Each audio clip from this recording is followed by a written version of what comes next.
favorite praise songs, As the Deer Pants for the Water. I did that track maybe 15 years ago. Been a while, maybe even longer. No, it's more like 20 something. Anyway, it's good to see you again. This is Dave Douglas with Music for Praise, and this is another lesson. And this one I'm going to explain to you what in the world is with this numbering and lettering system, which I explained to you last lesson. I showed you the major scale intervals. This is a perfect unison. This is a major second. This is a major third. This is a perfect 4, perfect 5, major 6, major 7, and an octave, perfect 8. Now, in this lesson, I want to teach you what in the world is perfect all about. Why don't we call them majors? Well, it all has to do with frequency waves. And I don't know if you know anything at all about the science of sound and what a sine wave does, but even your electricity, for example, operates on waveforms.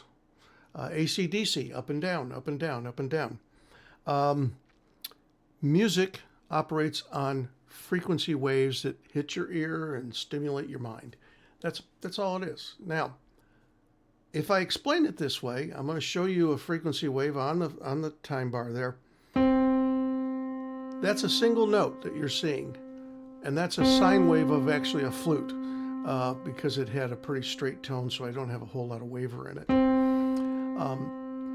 That is one tone, so you can understand if you had two of those hitting together. Two of those hitting together, the sine waves would lock up perfectly. You would just see one wave, actually, if they locked right up. So that's why it's called a perfect unison, because the frequency locks together.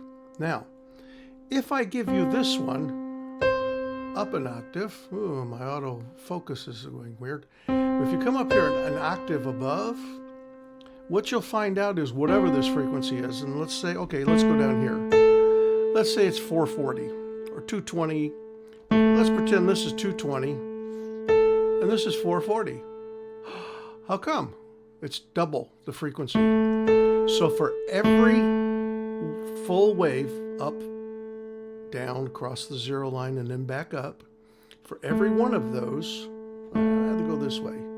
For every one of those that goes back to the 0 point, there are two of them up here that meet at that center point again after two waves. And I'm putting those up on the sign. You'll see the one single wave, and then you'll see the higher wave, and then you'll see what they look like combined. And I amplified them a bit so you could see them a little bit better. But notice where they all cross the 0 line. That is why your ear says, hey, that's perfect. But that is the reason. The reason is that they line up perfectly and come across the 0 point. This happens to be 2 for every one. Now, if you get down here to perfect 4, but you can still hear how that sounds level. And what your ear is hearing is those center points where they cross. Now, they don't cross every other one here, otherwise it would be an octave. But the 4th and the 5th both cross the center line often. Okay? Your ear picks that up and says, that sounds good. Now let me show you an interesting thing. I've hit that note wrong all day. I think my chair needs to scoot a little over. All right, here we go. That's a perfect 5. This is a major 7. That doesn't sound very good. Your ear should be going, that's kind of ugly. However, now watch this. I'm going to play a triad. I'm going to put the 3rd in here. Our ear's used to that. That's a nice sound. But now watch what happens when I add the 7. Your ear still likes that, doesn't it? But you didn't like this. but you do like this. How come? Well, let me show you the insides of this chord. There's a perfect fifth. There's a perfect fifth. So this chord is a major 7 chord, has 2 perfect fifths built into it. Now can you see how complicated music can get? Good arrangers and writers know which chords all kind of help each other. Watch this one.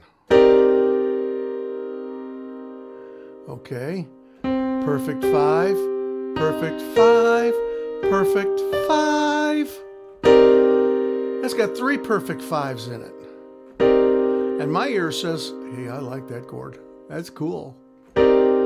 So, music you can build to harmonize with each other based on the perfect pitches, the perfect intervals that lock in with each other.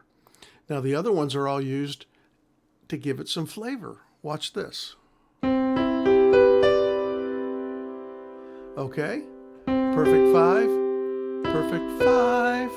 Now what I did was I raised these 2 notes from there to there. Another perfect 5. So there's still 3 perfect 5s in this chord. And there's 3 perfect 5s in this chord. So I could use those nicely. In fact, they'd make a nice arrangement.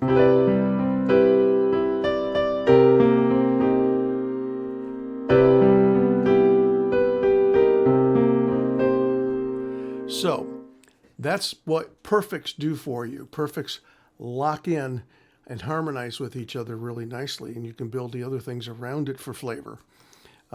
This is Dave Douglas with Music for Praise. I need you to do me a favor. do me a favor. Go over here and subscribe, and like and follow on Facebook. I'm also on my own page on Facebook. I'm in YouTube. You need to follow and subscribe on YouTube. But I'm also on Facebook. My daughter's probably going to help me get on TikTok and do a few things out there. So look around for Music for Praise. I think hopefully things will start showing up. And I can help some of you learn some things about music that you didn't know before. See you later. Thanks.